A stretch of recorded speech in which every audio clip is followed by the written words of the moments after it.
Avec respectivement 61 et 57 points, Sainte-Geneviève et les Lilas s'affrontaient samedi dernier avec un seul objectif, une victoire pour s'éloigner au plus vite de la zone rouge. Et ça commence plutôt bien pour les Lilas qui se créent de nombreuses occasions sur coup de pied arrêté.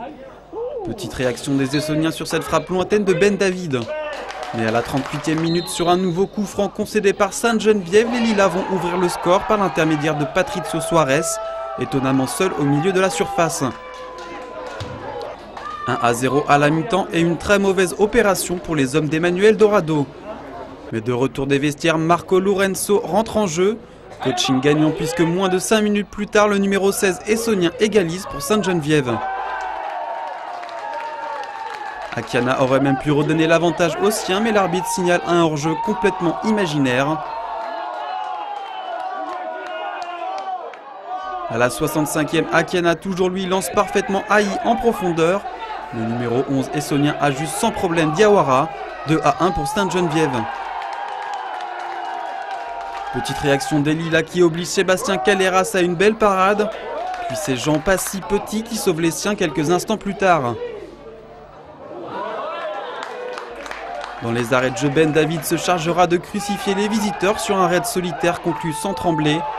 3-1, score final et une immense déception pour le coach des Lilas, quasiment relégué à moins d'un miracle. Première mi-temps, c'était assez équilibré. On a eu la chance de marquer juste avant la fin, et puis avant la fin de la première. Donc 1-0, c'était tout bénef, quoi. Le souci, c'est qu'on n'a pas réitéré la première période. On a failli psychologiquement. Et puis voilà, quoi, on a pris un but trop tôt dans les 10 premières minutes. Donc après, à partir de là, ce que je disais aux journalistes, c'est à l'image de la saison, quoi. Beaucoup de points qu'on aurait pu avoir. Après, sur un match aussi important, vu l'enjeu, c'est dommage. Vous pensez que c'est cuit pour la suite pour vous? Oh là, maintenant ça dépend plus de nous, hein. Ça dépend que des autres. Il y aura un miracle. Avec Créteil, perdre les deux matchs, les Quins pareil, on les joue le dernier match.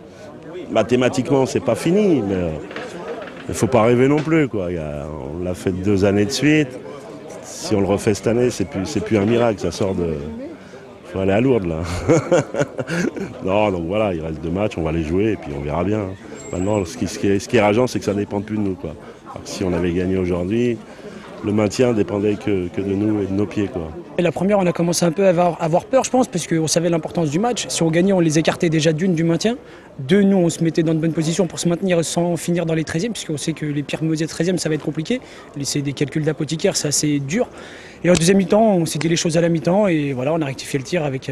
Donc voilà, on est parti pour gagner après les Mézières et en espérant se maintenir là-bas la semaine prochaine. Si Créteil, par exemple, je ne sais pas ce qu'eux ils jouent tout à l'heure là, donc si par exemple eux ils perdent, ça veut dire que déjà on est 4 points devant eux, donc oui, il y a de grandes chances que ça soit maintenu. Après, je pense qu'il faut encore une victoire certaine, donc pris les Mézières. Alors après, même s'ils sont derniers, il ne faudrait pas qu'on soit les dindons de la farce avec les premiers à perdre contre eux.